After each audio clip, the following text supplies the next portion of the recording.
Hey guys, how you doing? Indy of Como here. After a very long gap, I'm going to do the item video for Intro to Rolemaster. I had this kind of planned out, page numbers of the books that I was going to reference, and I've decided I'm just going to shoot this one from the hip. It might be a little less organized and a little less clear. I apologize for that. But items are such an interesting topic in that people want to know about it and then they don't use half the rules that are there sometimes. Especially with the higher simulation games, the people who want simulations in their actions, simulations in their damage, tend to start ignoring some of the damage or some of the simulation for items, right? The number one rule probably ignored in any role-playing game ever is encumbrance. So I thought, rather than dragging my heels to try to get through this, I'd just do it. So here we go. I'm just gonna give you the lowdown on Rolemaster items.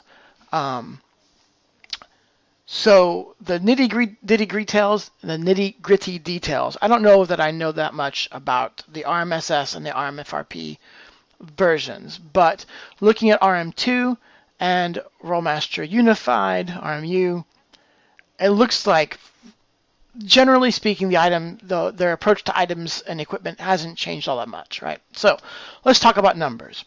What do items have in Rolemaster? They have weight. They have a bonus if they give a bonus to something. Sometimes they also have a length. A lot of items have a length. It's just not really relevant for tons of them. They have a material strength number for breakage checks, and their descriptions. So what kind of math can you do with them? There are breakage checks according to different systems. I don't remember there being any explicit breakage checks called for in Rolemaster 2, so I'm assuming that it was provided for when the GM thought it was appropriate. In Rolemaster Unified, obviously you can still, as a GM, say, okay, we need to check this or that for breakage, but checking for item breakage is also a very common part of the critical tables, such to the point that I found it really annoying, especially when, if you're fighting unarmed beasts or unarmored people, unarmed and unarmed people. They don't have any armors and they don't have any weapons to break and they don't have any shields to break. So it was just a part that seemed to be a piece that seemed to be included in the criticals, but then wouldn't be all that relevant sometimes. And at least for me, when I came across that, I felt like the player was getting gypped just a little bit, right? Like I could have gotten one or two more extra hits, concussion hit damage out of the critical and tossed away the breakage because I have nothing here to break on this opponent. Obviously, there are encumbrance rules. Now, the encumbrance rules are pretty much similar across the versions. Some of the versions do or do not include the weight of the armor that you're carrying on you. Okay, they all concern themselves with like the weapon that you're carrying and the stuff in your backpack. I did used to be strongly about the encumbrance enough that the players either needed to know a combat was coming or their first combat round's action was to shed their backpack, because the penalties could be severe. The penalties in Rolemaster for being encumbered, as you might expect, are not binary. You're not either free-flowing or encumbered. It started with free-flowing and encumbered to what degree, right? And then it flowed. You hit the encumbered state pretty darn early. Like unless you had a really large strength and a really large body weight, because that's what they used for the encumbrance was your actual body size and your strength stat. That set the pace for how encumbered you got. But it was like a tenth. Like I'm probably 225, and my strength is not. I'm sure my strength is not in the positive bonus numbers. Like me myself, right? I'm kind of avataring myself. So my weight increments would be like around the 15 to 20 pounds. Right, so that means if I picked up a 20-pound item or a 25-pound item, I'm already taking negatives. What negative? A -5, right? So it's basically you got an additional -5 penalty for every 5 pounds past your basic weight limit, right? Also included in that was a pace limitation. I'm not sure if we ever discussed paces in any of the earlier videos, but essentially like one of the stats on your character sheet was a BMR, base movement rate. So that was considered basically your walk pace, and you could fast walk, you could jog, you could run, you could sprint.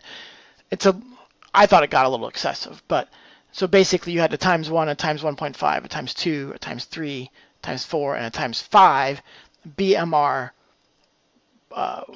speed you can go.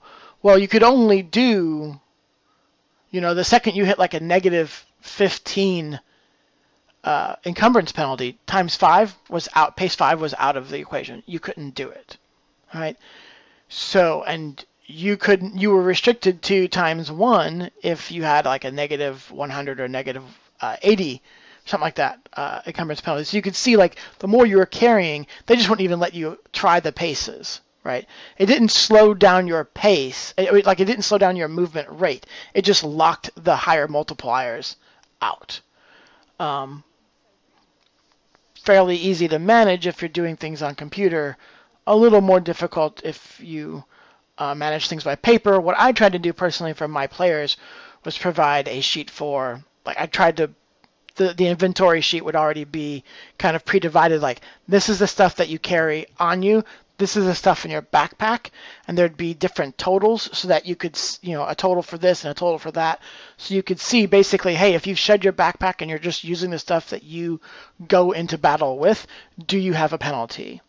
And if you had to do something while you weren't prepared, do you have a penalty, right? Another thing that got involved with this, and I don't remember if I talked about this in Magic, but you had to worry about how much metallic or organic weight you carried, because that affected the different spellcasters. Like that was the way they did the whole essence magic, fireball, lightning bolt throwing magician, not being in plate armor. In Dungeons and Dragons, they just simply say you can't wear that. You're not allowed. You have a class restriction.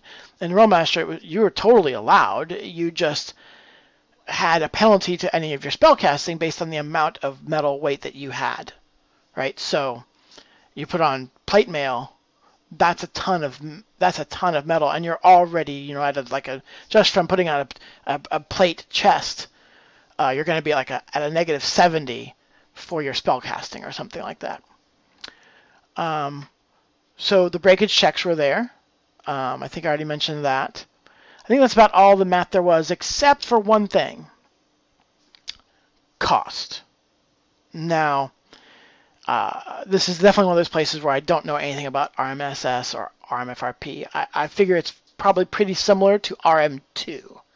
RMU is where they went a little bit more down the path, at least for the stuff that they've been playtesting with. We'll see what they actually publish. So, Rolemaster 2, you have this, I was going to say beautiful table. It's beautiful because I like simulation and I like the thought about all these things, right? It has this table that you roll on, D100. You can put in your whatever. I don't think there's an actual bartering skill, so it would probably be more of there was probably some kind of convincing social linguistic skill. No, there was a trade skill. Duh. There was a trade skill. Right. So you would add your trade skill, roll, and look up this table. And they had one table they actually had four result tables. Purchasing a legal item, purchasing an illegal item, selling a legal item, and selling an illegal item. They all had their own different results. And the results were simply just percentage modifiers to the base listed cost in the book, right? So if you look in the book, and it had a gold, silver, bronze metric system, right? 10 bronze equals a silver, 10 silver equal a gold, and 10 gold equal to platinum, 10 platinum equal to mithril. Again, mithril, right? It's a system that was used for Middle Earth, right? Originally. So something's listed at, 6 silver pieces, but that's not necessarily what you got it for. You rolled on the table, you add your trade, and they have provided bonuses and penalties for things like, is this a common item in the area? Like in the area you're in, is this a common or a rare item? Is this something that the seller is willing to part with? Now, obviously, that's going to be included if it's something like a store, right? A store is going to be willing to sell whatever it is that they've got on the shelf, right? But maybe that's more of a bartering with someone that you come across. Hey, I really need this, so you're up in you come across some shack in the mountains and you're adventuring and you realize you're low on a supply. Like maybe that's that's involved for that. You just stack up your situational bonuses. You roll, you add your trade, and you check up on this table. That was kind of the way they handled it, getting to a price in Rolemaster 2. Rolemaster Unified at the current treasure law book that they have, it goes way deeper than this. In fact, I had a hard time. I had to keep flipping pages in the PDF, trying to look for a base price. Excuse me. Eventually, I find it, but that's because what they want you to do is they want you to fit this base price into a very deep, very inclusive economics simulator, essentially, right? Like they want. So if you don't have your stuff already mapped out in the world, like where metals are what's the word I'm looking for? Abundant, where metals are rare, what the black market's doing, what's legal, what's illegal. Like if you don't have all that stuff sussed out, you can't get the base price for an item, at least, and not keep it as simulated as the rest of the stuff, right? Like if you just got tired and said, dang it, I don't want to slow down for the game for this. That is 10 silver pieces. Done. Moving. Then someone might go, gosh, that's really cheap compared to everything else, right? Like it might strike the player differently. So you kind of had to have all that sussed out, and I've been saying sussed out a lot recently. I don't know why. So it's really interesting, and at the same time, it really kind of forces the user to be in a world they've already created. And if they're not, because I don't think you could create that stuff on the fly. Like you're going to find places where it's, I don't know, you're going to sideline the game a lot. Now, the reason why I'm really kind of emphasizing that I don't know if this is what they're going to do for the published Rolemaster universe is because Rolemaster Unified system is because they did something similar with their creature book. And I realized just before recording this, I guess that's another topic I could talk about. I could talk about their monster book. But with their so quick aside here, with their current monster book, they basically said, here's a template for a monster. We have it as a level 3 stealth archetype, whatever. I'm just making one up. And you have a table for what bonuses the different archetypes get at different levels. So if you wanted to make it a special one and make it level 5, then you just bump these stats here. If you want to make it lower and easier, then you can do this. If you want to turn it from a stealth archetype to a defense archetype, compare the differences between the level 3 stealth and the level 3 defensive archetype and make the changes accordingly. On top of that, they left the creatures with available development points for you to customize them with, including a wolf, a bear, like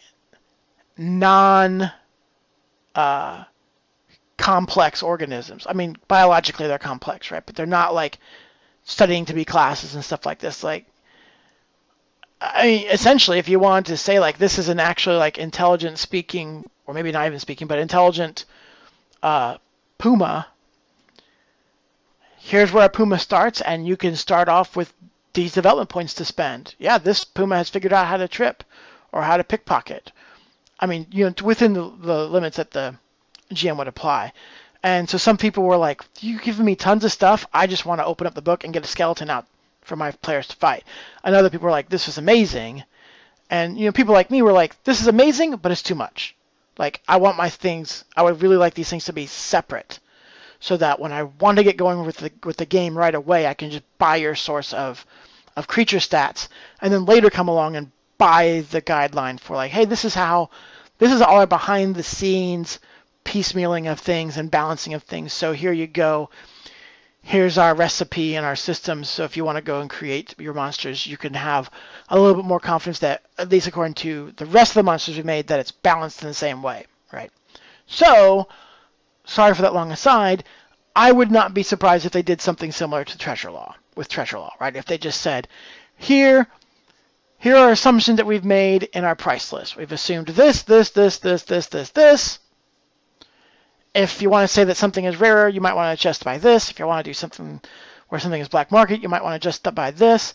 Here's our item, our Treasure Law book, and then publish another book that says, hey, here's all the behind the scenes stuff with items and how we came to their prices and their availability and stuff like that. I think that would be neat. Or maybe just make a web app out of it, right? Like, I think that's a really good way to go. Just that way people could work with pull downs and radio buttons and all kinds of stuff and just churn stuff out really easy. I think someone should make that. Maybe I'll do it. Who knows? Probably not. Let's move on to something else that people are probably going to be really interested in when we talk about items. I'm going to check my time. 16:24. Okay. Enchanted items. What can enchanted items do? So far, both systems are pretty similar. So your weapons and armor and other items can be bonused. I once had a player have a spyglass that had the +10 bonus on it. So, and the items can be bonused because there's just simple higher craftsmanship, so non-magical, or they're magically bonused, right? So those are two potential options for being bonused. And their bonuses pretty much go in 5-point increments. And that's true both in Rolemaster 2, where the stat bonuses went in 5-point increments, and in Rolemaster Unified, where the stat bonuses go in single-point increments. Their item bonuses seem to work in 5-point bonuses as well. I find that interesting, and I find that to be kind of okay. We don't really want to get too nitpicky with things. So there's just simple bonuses. I don't honestly remember what the differences between magic and non-magical bonuses is. I believe that Rolemaster 2 did something similar to Dungeons and Dragons, where if it was a magical item, it was unbreakable. I'm not 100% sure on that. I'm fairly sure. But not 100%. Someone can correct me in the comments down below if I'm wrong on that, okay? You have also with the weapons in particular, you could do things like extra severity criticals or an additional critical of a different type. Right, like one of the weapons that I got in the first Rolemaster campaign I played under was I managed to find a rapier that was +10, and it did an additional plasma critical of a severity less than the critical I scored. Right, so I could roll a C puncture critical, and I would also get a B plasma critical. You could obviously, you could chant things to have constant spell effects or triggered spell effects, right? Like you could do a feather falling kind of spell. I don't remember. There is a slow fall. I think it's just called slow falling spell, or you could have one cast invisibility. You could do all those things that you might expect. And the game does provide mechanics for if it's enchanted with a level 3 item or a level 3 spell, it has this base cost increase and then a multiplied cost increase based on the number of times you could cast it per day, right? And it even had, I remember Rolemaster 2 does for sure. I don't remember if Rolemaster Unified did or not. In fact, I'm pretty sure it did, because the base cost of the item would be, well, what was the item, right? So a ring would have a particular kind of cost based on its metal and its jewelry, its gems, right? A wand had a particular size. A staff or enchanted big old like 4-foot type staff had a different price, but it was basically just based on the item itself, right? So those were all in there. Of particular interest to any kind of spellcaster, whether pure, hybrid, or semi, or even non-professional for that matter, a fighter who picks up a spell. Other options were PowerPoint multipliers, right? So a ring or a necklace or whatever enchanted thing that would double, triple, even quadruple or quintuple your available spell points. In Rolemaster 2, that's a humongous thing, right? Because most spellcasters had 1 to 2 spell points per level, which meant their an on-level spell would either completely drain their spell points or take half of them away. Well, if you had a point multiplier, a times 3 point multiplier, well, there you go. Now you've got 3 to 6 castings per day. That's a lot better, and obviously provides you even more uses of the smaller spells, right? Also available. Well, before I go into that, let me switch to Rolemaster Unified, because Rolemaster Unified, if you go back to the Magic video, gives you more spell points to begin with, but just refreshes less of them. I think a times 2 or times 3 is not that big of a deal, or even times 4 or times 5. I think times 4 or times 5 would just be, it would meet the definition of the word extravagant. Like, that is just almost entirely useless. Not really, but I guess that would be more of a power level for your campaign kind of thing, right? Because the way that they had designed Magic, if you remember our conversation on that they kind of let you where you could cast more. You could definitely cast more than you could in Rolemaster 2 of higher level spells, but it's going to slowly eat away at your total pool because you're not getting them all back. That allows you to basically do some spellcasting. Oh, we got to the end of our dungeon and our GM has thrown some bigger groups or some bigger, nastier things are both at us, and I need to let loose with all kinds of spells. I can do that because I still have this huge reserve of spell points. I'm just going to have to take a week off from adventuring afterwards because I'm going to be spent, right? So a times 2 point multiplier or a times 3 point multiplier basically lets you open up that cannon a bit sooner. It's going to take even longer to replenish then, I would think. Maybe not. Maybe spell point multipliers multiplied the amount you got back to. I don't think they did, though. But yeah, by the time you definitely got, maybe even to times 3, and definitely by the time you got to times 4, I mean, essentially you've just basically given them infinite spell points, right? Because you're just going to, there's going to be travel days too where they don't encounter anything. So that might be a power level, campaign kind of thing going on there. Also a note to spell users is what they called a PowerPoint multiplier and power. I don't remember what they called them. I completely blanked on the term. I completely blanked on the spell term. But it's essentially like a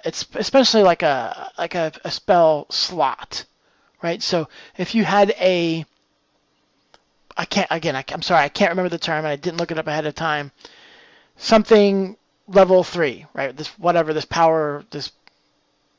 PowerPoint thingy level 3. What it basically meant was that it could take the place. You could use the charge from this item to take the place of any level 3 or lower spell, right? So you could have a level 5 one of these or level 2 or whatever, and you could just cast any spell that was that level or lower and just use the charge there rather than using your power points. Again, looking at Rolemaster 2, that's a big benefit, especially if you kept one up fairly close to your level, right? I'm level 7, I've got a level 5 PowerPoint multiplier. I just saved, doing the math, roughly like 70% of my spell points. That's huge. And even in Rolemaster Unified, I cast an on-level spell, and I just saved a good 15% of my total mana spell PowerPoint pool. That's still pretty considerable. I think that's it for items, guys. I'm sure there are topics I didn't cover. If you have any questions about items, post the question below in the video in the comments, and I will either respond in the comments or with another video, which I will then link to you. Watch for the next video. Thanks for going through this series with me so far. It's not done yet. It's not done yet. And if you have any specific requests about other information you'd like to get about Rolemaster in a general sense, let me know.